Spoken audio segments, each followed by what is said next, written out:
second 9 weeks, we're still in our interview. So, looking at week 2, we'll question us 3 things. So there's a key transfer knowledge check. So we'll look through our science book on what we did last week to remember what that means. But knock that out, we'll form. And then I'll explain the interview visual vocab and interview types charts. And what order to do that. Okay, but go ahead to your science notebook and my science notebook file. Make sure that it's me.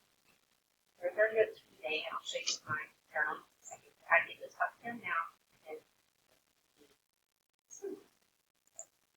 Charts.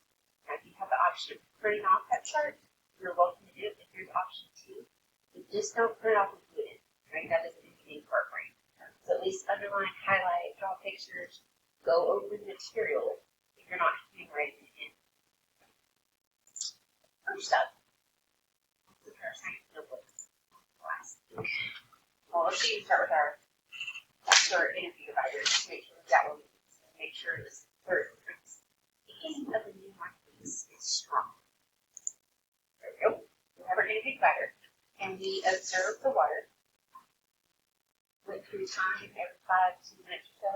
We make different observations about our ice volume getting smaller, the volume of the liquid water increasing, and condensation, and talk about why that happened.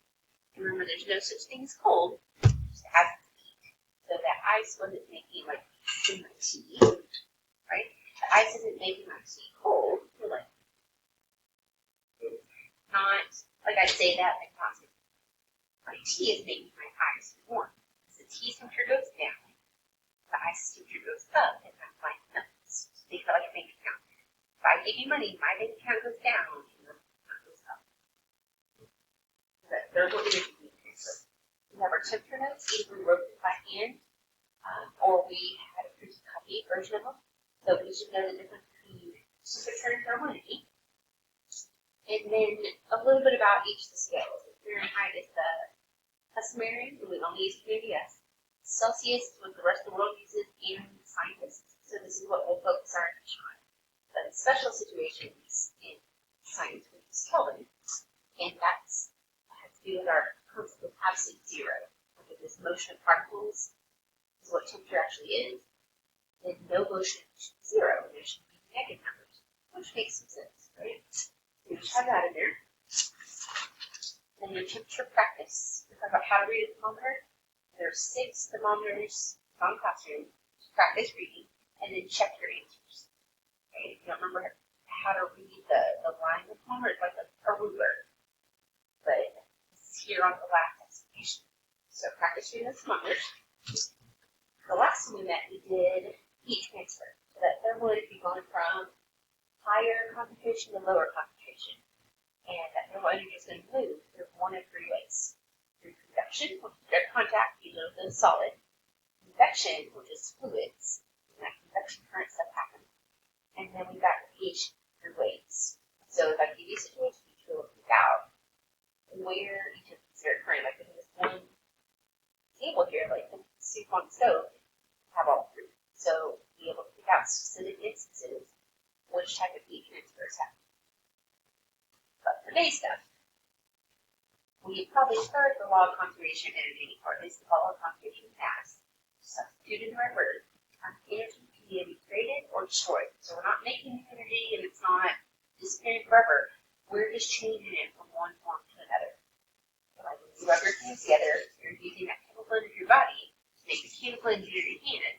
And then the rub together makes that friction, which causes thermal. So we're thinking about the food you eat. It helps your heart beat, your hands move, and you be able to talk. That transmits sound. Right, so we're changing types of energy all the time. A good way to remember the main times is remember to this is scent by smell. So it helps us remember one on here that might be a little different. That was just we're going to use the word radiant instead of light. We're going to slow down and you'll understand that it's not just visible light. When you think about the sun, we have ultraviolet light, we've got infrared, we've got gamma radiation, we've got all kinds of types of radiation coming from the sun. It's not just light. You'll go more in depth on that electromagnetic spectrum in 8th grade. But for now, we're good with what we've got. This is the memory trick. Remember 7 kinds. And we'll even later talk about energy resources, like let's say natural gas or coal. Those are chemical types of energy, right? Because we burn them to produce electricity, to power our lights, etc. Okay, so these are 7 types of energy. Only to categorize it like potential and kinetic, right? And we have these 7 types. Just keep in context what we're talking about. Okay, these are the different forms or types. So we need to know more than just what they're called. So if I don't have access to a working printer on Classroom, there'll be this file. It's energy types. It's got just in this assistant form, like we just talked about. It's got a blurb that describes it and some examples. Okay, so you don't have to write word for word. It's better if you paraphrase it with your own terms. And if these examples don't help you, come up with some of your own. Okay. So you can make the chart in your science notebook, or if you do have it included, print it. Don't just print it off and glue it in. That doesn't do anything except be paper. You need to go over it, write on it. Go through and mark off the scent, and go through and underline the key parts of it all. Remember when it talks about it could be categorized potential or kinetic. Maybe I want to put a little bit shorter for myself there. Go through, draw pictures, do what I have to do to make mistakes in your head. Just don't go, oh, I got it, and take it. Highlight, I stay away from highlighters because I end up coloring the whole page, which is completely not the point. So I prefer to use like colored pencils or like the felt tip pens and go through and do it in different colors. Just like alternate them to help it stick out to my brain. With that, we'll go in here. Either way is fine, right?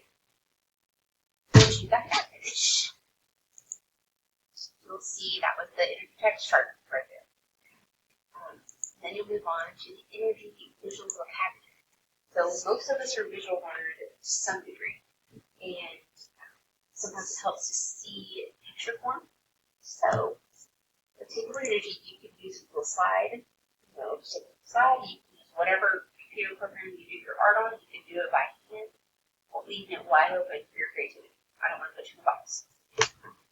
If you're going to portray the types of energy on here. Now, this one happens to be an energy transformation. Don't get hung up on it. It's just the example I had post show you. They focus more on, like, see this, it's like a battery. That's an example of chemical energy. Or these are wires with a plug. That's electrical.